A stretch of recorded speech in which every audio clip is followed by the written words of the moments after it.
कामना करते हैं वह कामना हमारी पूर्ण हो जाती है।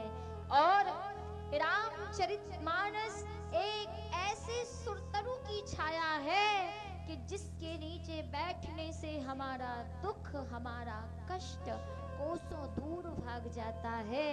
श्री रामचरितमानस में प्रमाण मिलता है, जिस समय राज राजेश्वरी योग योगेश्वरी मर्यादा की मंजुल मूर्ति त्रिपुल सुंदरी जनक नरेंद्र नंदिनी जगतोत धारिणी परम पुनीता भगवती श्री किशोरी जी अशोक वृक्ष के नीचे बैठकर लंका में कष्ट में बैठी थी, दुख में बैठी थी, रो रही थी।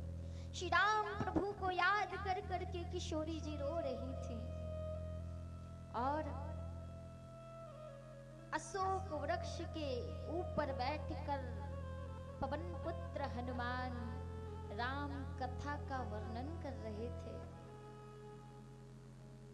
अशोक वृक्ष के ऊपर बैठकर श्री पवन पुत्र हनुमान राम कथा का वर्णन कर रहे थे और नीचे अशोक वृक्ष के श्री किशोरी जी कष्ट में बैठी थी, दुख में बैठी थी, श्री राम प्रभु के याद में बैठी थी, रो रही थी। और जैसे ही ऊपर विराजे श्री पवन कुमार ने जब राम कथा सुनाना प्रारंभ किया तो श्री किशोरी जी सोचने लगी कि जब कथा इतनी सुंदर है तो कथा कहने वाला कितना सुंदर होगा।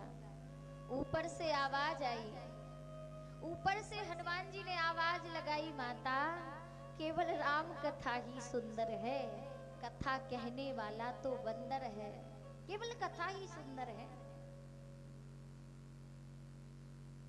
लेकिन इसमें भी गोस्वामी जी ने भाव दिया है कि राम कथा कोई भी कहे, कैसा भी व्यक्ति कहे, लेकिन कभी ये मत देखो कि कथा कह कौन रहा है, ये देखो कि कथा है किसकी। जब राम जी इतने सुंदर थे तो उनकी कथा कितनी सुंदर होगी। और राम कथा तो काग भुसुंड जी ने भी गाई।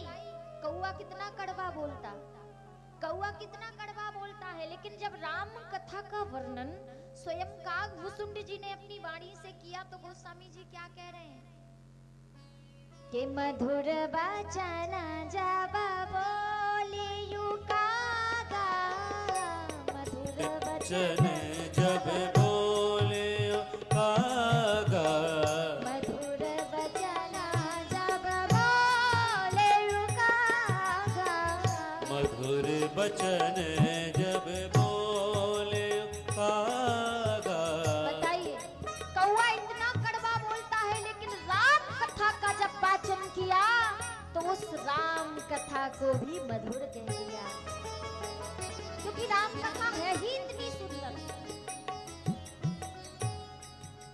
अशोक वृक्ष के नीचे बैठकर मैया किशोरी जी जब शोक में बैठी थी, कष्ट में बैठी थी, और जब राम कथा को सुना हनुमान जी के द्वारा तो आज श्री किशोरी जी का दुख कष्ट कोसों दूर भाग गया। वो स्वामी तुलसीदास जी कहते हैं, रामचंद्र गुण, रामचंद्र गुण बरने जो लागा, रामचंद्र गुण बरने लागा, सुनत है सीता कर दुख भागा, सुनत ही सीता कर दुख भागा। रामचंद्र गुण बरने जो लागा, रामचंद्र गुण बरने लागा, रामचंद्र गुण बरने जो लागा, रामचंद्र गुण बरने लागा, सुनता ही सीता, सुनता ही सीता करे दुख भागा, सुनत ही सीता कर दुख भागा सुनते ही सीता कर दुख भागा। राम कथा वह कथा है जिसको सुनने मात्र से हमारे जन्म जन्मांतर के, कल्प कल्पांतर के, युग युगांतर के पापों का नष्ट हो जाता है, पापों का क्षय हो जाता है। और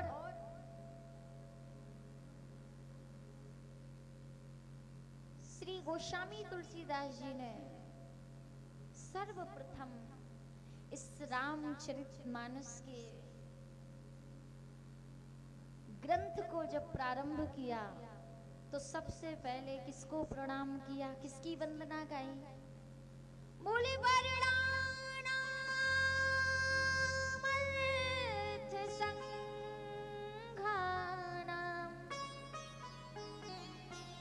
रसानाम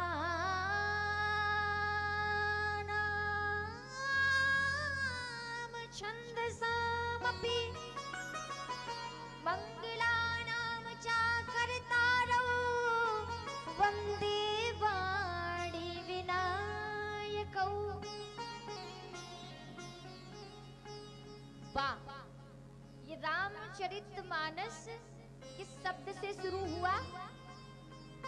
किस शब्द से शुरू हुआ? किस अक्षर से शुरू हुआ? वाह, वर्णानामर्थ संघानाम रसानाम छन्दसामपि मंगलानाम च कर्तारौ वंदे वाणी विनायकौ। रामचरितमानस वाह शब्द से प्रारंभ हुआ। और जब उत्तरकांड में आप इस रामचरितमानस के उपसंहार की ओर जाएंगे तो गोस्वामी तुलसीदास जी महाराज बड़ा सुंदर वर्णन करते हैं। राम कथा की शुरुआत बा अक्षर से हुई और राम कथा का विराम किस अक्षर से हुआ? माँ। किस अक्षर से हुआ? माँ। गोस्वामी तुलसीदास जी वर्णन करते हैं, कामहिना प्यारी जिमिलो बिहि प्रिय दाम तिमि रघुनाथ निरंतर प्रिय लागहु मोहि राम। प्रिय लागहु मोहि राम, प्रिय लागहु मोहि राम। और बा अक्षर को और माँ अक्षर को मिलाओ, क्या बनेगा? बा अक्षर को और माँ अक्षर को मिलाओ, क्या बनेगा? क्या बनेगा? बा और माँ क्या बनेगा? बम। क्या बनेगा? बम। अब आप लोग सोच रहे होंगे कि बम तो बड़ी खतरनाक चीज है, जहां पर बम ब्लास्ट होता है वहां पर करोड़ों की संख्या में लोगों का विनाश हो जाता है। हाँ, मुंबई में कई बार ताज होटल में भी हुआ, कई बार आतंकी हमला। लेकिन ये रामचरितमानस रूपी कौन सा बम है? ये राम कथा कैसा बम है? बोलिए परमाणु बम नहीं, ये रामचरितमानस एक ऐसा बम है कि जहां परमाणु बम फूटता है वहां लोगों में विनाश हो जाता है, लेकिन जहां रामचरितमानस रूपी बम फूटता है वहां लोगों में विकास हो जाता है, वहां लोगों में विकास हो जाता है। ये ऐसा बम है। और इस बम को किसने बनाया? गोस्वामी तुलसीदास जी महाराज ने।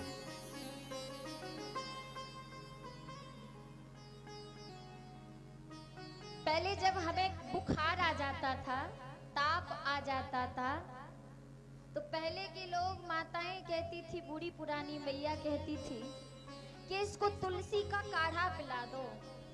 क्यों काकी? तुलसी का काढ़ा पिला दो, ताप नष्ट हो जाएगा, ताप दूर हो जाएगा।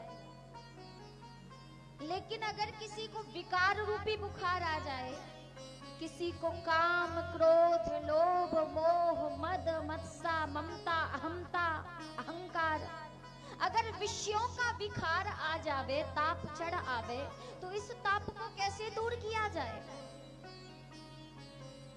बोले बुखार को दूर करने के लिए तुलसी का काढ़ा, लेकिन विकार रूपी बुखार को शांत करने के लिए तुलसीदास जी की वाणी, तुलसीदास जी की कथा।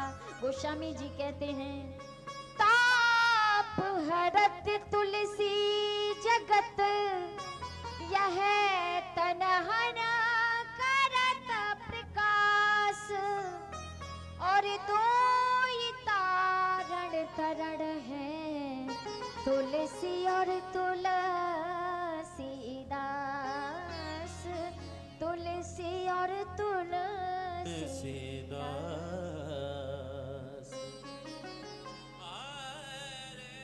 जहाँ पर तुलसी का पौधा हो, वहां समझ लेना कि राम भक्ति यहाँ पर है, राम भक्ति यहाँ पर है।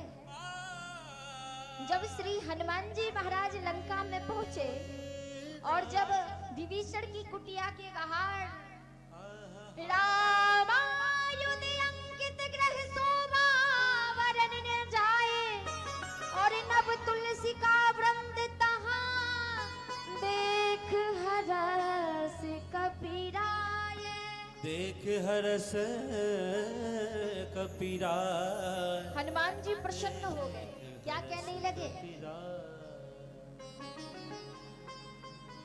बोले लंका निश्चर करे निवासा, यहाँ कहाँ सज्जन करवासा। लंका निश्चर करे निवासा, यहाँ कहाँ सज्जन करवासा। लंका निश्चर करे निवासा, यहाँ कहाँ सज्जन करवासा। लंका निश्चर करे निवासा, यहाँ कहाँ सज्जन करवासा।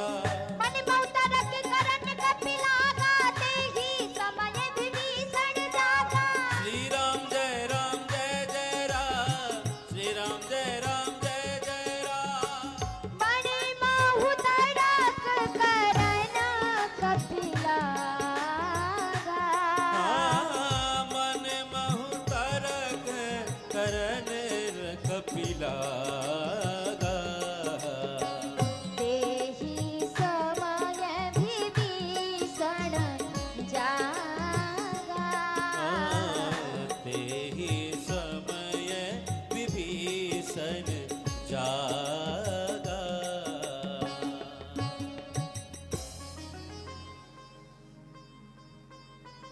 हनुमान जी ने जब क्या देखा कि लंका तो निशाचरों की नगरी है, हाँ? फिर यहाँ पर एक भगवान का राम भक्त कैसे पैदा हो गया? जब विभीषण की कुटिया के बाहर 9 तुलसियों के वृक्ष देखे तो हनुमान जी प्रसन्न हो गए। प्रसन्न हो गए कि राम भक्त यहाँ, मन में हनुमान जी तर्क करने लगे। इतने में विभीषण जी जगे, और विभीषण जी जागकर जैसे ही हनुमान जी के निकट आए,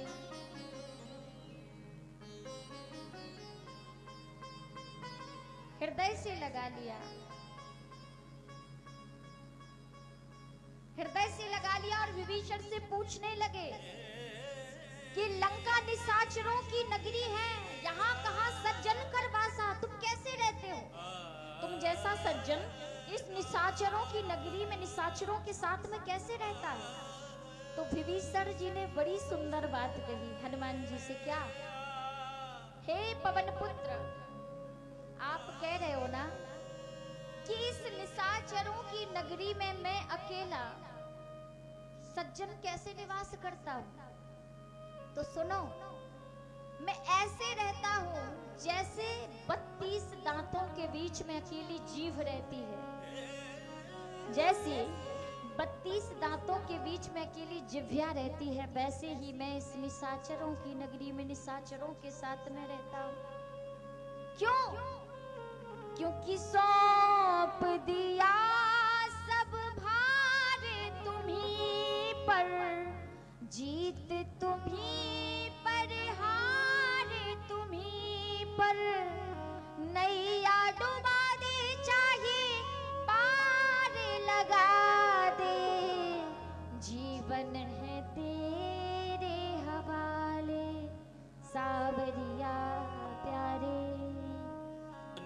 तेरे हवाले। मैंने तो अपनी जीवन की डोर रघुनाथ जी के हाथ में सौंप दी है, और जिसने अपने जीवन की डोर रघुनाथ जी के हाथ में सौंप दी हो, उसको किस बात की चिंता।